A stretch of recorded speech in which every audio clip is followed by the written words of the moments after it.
नमस्कार, घड़ी में बजने वाले हैं 4 और मैं दीपाली नंदा आपके लिए लेकर आ गई हूं आवाज समाचार बुलेटिन की शुरुआत करेंगे इस वक्त की बड़ी हेडलाइंस के साथ।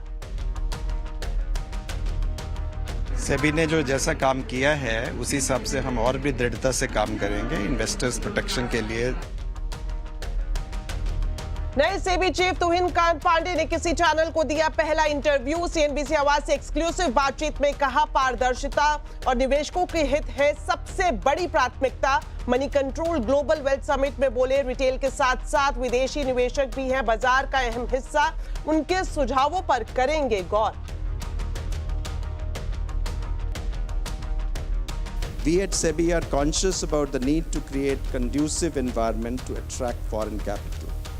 We will be happy to engage with FPI and AIF industry participants to address their difficulties. So for me, if you want to really remove that, you need to have one single day, whichever way, and then, but if your purpose is to have multiple, then probably you will have 15-20 days also being asked in a week. सभी एक्सचेंजों की expiry एक ही दिन करने के पक्ष में NSC. Money control global wealth summit में एनएससी के MD and CEO Ashish Chauhan का बड़ा बयान, ऐसा नहीं हुआ तो हर एक्सचेंज के एक्सपायरी का दिन अलग अलग होगा।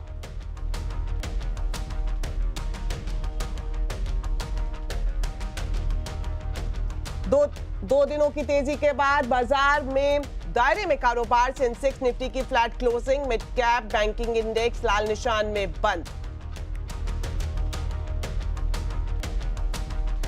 रिलायंस इंडस्ट्रीज में लगातार तीसरे दिन जोरदार तेजी, शेयर आज 3% से ज्यादा उछला। मैक्वायरी की बुलिश रिपोर्ट ने भरा जोश, दिए रेटिंग अपग्रेड के साथ 1500 का टारगेट।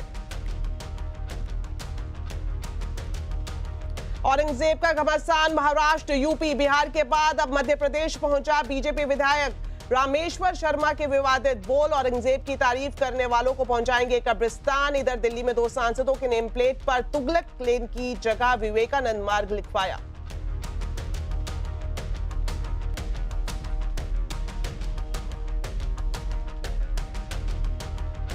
ब्रिज में शुरू हुआ होली का त्योहार। बरसाना में सीएम योगी की मौजूदगी में फूलों की बौछार। 10 मार्च को श्री कृष्ण जन्मभूमि में होगा रंगोत्सव। बुलेटिन में आज सबसे पहले बात करेंगे आज के सबसे बड़े न्यूज मेकर की। मार्केट रेगुलेटर सेबी के नए चेयरमैन तुहिन कांत पांडे ने अपना पहला इंटरव्यू सीएनबीसी आवाज को दिया है। मनी कंट्रोल के ग्लोबल वेल्थ समिट में उनका स्वागत सीएनबीसी आवाज के मैनेजिंग एडिटर अनुज सिंगल ने किया।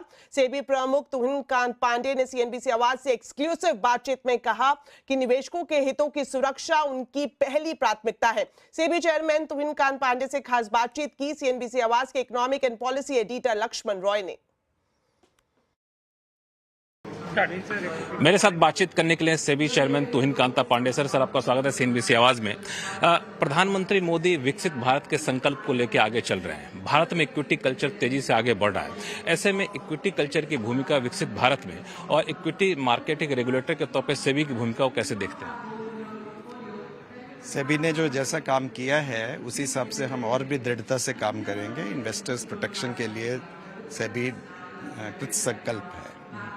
इसके आगे जिस तरीके से बाजार में आप ऐसे समय चेयरमैन बने हैं जब बाजार में गिरावट आ रही है, इसको सेबी रेगुलेटर कैसे देख रहा है और इन्वेस्टर्स के लिए क्या मैसेज है? देखिए, रेगुलेटर मार्केट को ऊपर नीचे नहीं करता है, मार्केट अपने हिसाब से ऊपर नीचे होती है। हमें तो ये देखना होता है कि उसकी मार्केट की इंटीग्रिटी बनी रहे। बाकी जो जहाँ तक इन्वेस्टर अवेयरनेस का इशू है कि मार्केट में किस समय करना है, कितना करना है, क्या करना है, उसके लिए तो अवेयरनेस प्रोग्राम बड़े समय से जारी हैं और जारी रहते रहेंगे। सेबी के भी द्वारा भी और बाकी जो इंडस्ट्रीज़ हैं, म्यूचुअल फंड इंडस्ट्री है, दूसरी इंडस्ट्रीज़ हैं, वो भी उसका उन लोगों को समझाते हैं। जो रिस्क लेना है, क्योंकि मार्केट में जहाँ रिस्की इंस्ट्रूमेंट्स हैं वहाँ इसका उतार चढ़ाव का डर रहता है और उसको उसके अपने हिसाब से ही इन्वेस्टमेंट करने की जरूरत है। एक सवाल मैं अपने दिल से पूछ रहा हूँ, जवाब भी दिल से दीजिएगा। जब आपका नाम सेबी चेयरमैन के तौर पर आया तो मैंने कहा सर तो लंबे समय से पॉलिसी मेकिंग में हैं, तो सेबी चेयरमैन मार्केट तो बड़ा ही कॉम्प्लिकेटेड सा इशू है, कैसे संभालें, कितना बड़ा चैलेंज आपके लिए? ये चैलेंज है और ये चैलेंज हमारे लोगों के साथ हम संभालेंगे। लोगों के साथ संभालें। तो thank you so much sir, हमारे साथ बातचीत करने। Thank you sir. तो सेबी चीफ का कार्यभार संभालने के बाद सबसे पहला इंटरव्यू सीएनबीसी आवाज को दिया तुहिन कांत पांडे ने। और आपको बता दें, आज सेबी चीफ मनी कंट्रोल के ग्लोबल बिजनेस समिट में शामिल हुए। इस मौके पर उन्होंने कहा कि रिटेल के साथ साथ विदेशी निवेशक भी बाजार का अहम हिस्सा है। तुहिन कांत पांडे ने कहा कि बाजार से जुड़े कायदे कानून आसान करने के लिए एफपीआई से बात करने में खुशी होगी।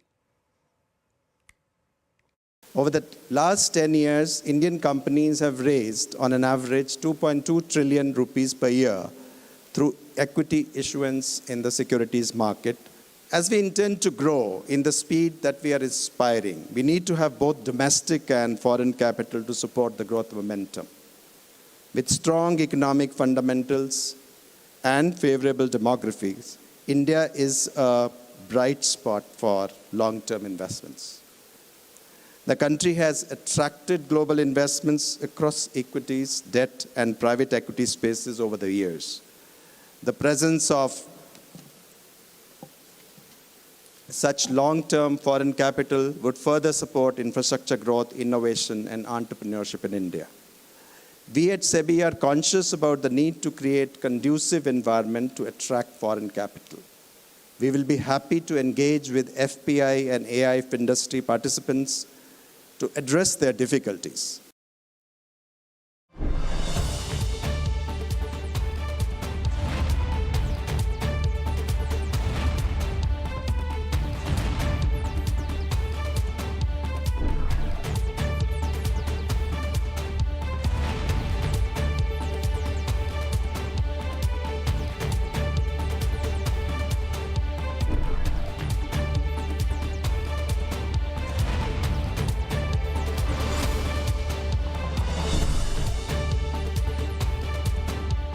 सेबी ने जो जैसा काम किया है उसी हिसाब से हम और भी दृढ़ता से काम करेंगे इन्वेस्टर्स प्रोटेक्शन के लिए।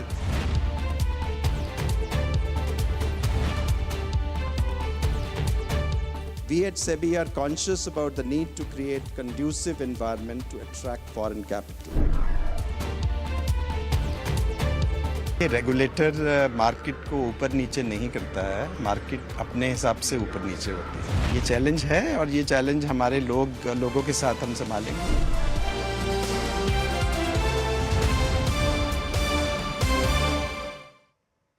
मनी कंट्रोल के ग्लोबल वेल्थ समिट में आज एनएससी और सेबी आमने सामने आ गए। एनएससी के MD and CEO Ashish Chauhan और सेबी के फुल टाइम मेंबर अनंत नारायण के बीच एक्सपायरी को लेकर तीखी बहस छिड़ गई। अनंत नारायण की जहां राय थी कि एक्सचेंजों को सट्टेबाजी रोकने के लिए एक्सपायरी पर लगाम लगानी चाहिए, वहीं आशीष चौहान ने कॉमन एक्सपायरी की बात कही। We have said that we don't want multiple expiries, and we'll find a way with the ecosystem to figure out a way to rationalize the number of expiries. For those aspiring to bring out, the derivative contracts, other exchanges, etc., I think one principle we would like to see followed is you first develop a cash market.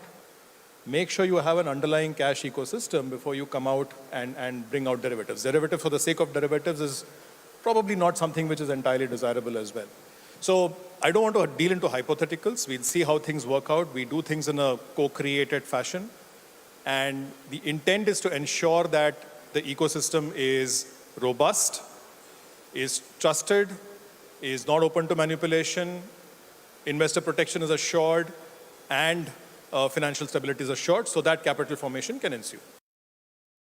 New interesting stuff is coming up that many exchanges have expressed their desire to start newer daily expiries. So it is possible that 1 or 2 exchanges are doing. Now you'll have probably 5 exchanges. It's possible that 6 might come up and say that now you need to have a Saturday trading also, because they need to have a way, and then Sunday, and probably they might add for 8th exchange might ask for one more addition to the week in terms of the number of days. So whatever was the SEBI's perspective of reducing daily expiry, I don't think is going to be met if we continue to have multiple exchanges having expiries on different days. So for me, if you want to really remove that, you need to have one single day, whichever way. And then, but if your purpose is to have multiple, then probably you'll have 15-20 days also being asked in a week. तो सेबी और NSE के बीच जिस तरह से बहस देखने को मिली, इसके पीछे बड़ी वजह क्या है, पूरा मामला क्या है, जानते हैं मेरे सहयोगी यतिन मोहता से। तो यतिन, बताएं क्या वजह है जिस पर एनएसई और सेबी एक मत दिखाई नहीं दिए? जी, तो देखिए, सबसे पहले सेबी मार्केट रेगुलेटर ने एक डेटा निकाला था जहां 90% से ज्यादा लोग जो हैं एफएनओ में पैसे अपने खोते हैं, और कहीं ना कहीं ऑप्शन ट्रेडिंग को इसका जिम्मेदार ठहराया जाता था। और एक्सेसिव स्पेकुलेशन कर्व करने के लिए सेबी ने ये रूल निकाला था कि एक एक्सचेंज जो है वो एक ही इंडेक्स पे जो है अपने एक्सपायरी कॉन्ट्रैक्ट्स निकाले। कहीं ना कहीं मल्टीपल एक्सपायरी मल्टीपल इंडेक्स पे होती थी, जिसके कारण स्पेकुलेशन बहुत बढ़ गया था। हालांकि आशीष चौहान जो एनएसई की सीईओ, इनका ये कहना है कि ट्रू स्पिरिट में इसको फॉलो नहीं किया जा रहा है। अगर आप देखें, कुछ दिनों पहले ही एनएसई ने अपना एक्सपायरी डे थर्सडे से मंडे कर दिया था। अगर हम बात करें बीएसई की, तो उनका भी एक अलग एक्सपायरी डे है। और बहुत सारे दूसरे एक्सचेंजेस ये कोशिश कर रहे हैं कि अब वो विविध अलग अलग दिनों पे उनकी मंथली एक्सपायरी करें, जिसके कारण स्पेकुलेशन वहीं का वहीं रहेगा, वहां कोई ज्यादा फर्क नहीं आने को देखने मिलेगा। तो एनएसई सीईओ का ये सुझाव था कि एक्सपायरी का जो दिन है वो एक कॉमन होना चाहिए, जिसके कारण स्पेकुलेशन या जो सट्टेबाजी है इसको रोका जा सके। जी शुक्रिया यतिन, ये पूरा मामला दर्शकों को समझाने के लिए। चलिए, वक्त हो गया एक छोटे से ब्रेक का। ब्रेक के बाद आपको बताएंगे शेयर बाजार का पूरा हाल। आप देखते रहिए आवाज समाचार।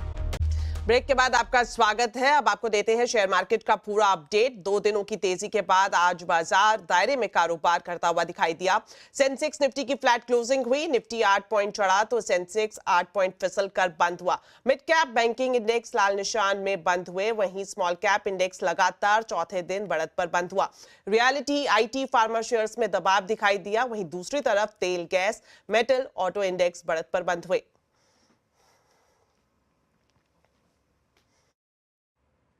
तो चलिए, इसी के साथ बुलेटिन में इतना ही। आप खबरों पर अपडेट रहें, सीएनबीसी आवाज से जुड़े रहें हमारे सोशल मीडिया हैंडल्स के जरिए। नमस्कार।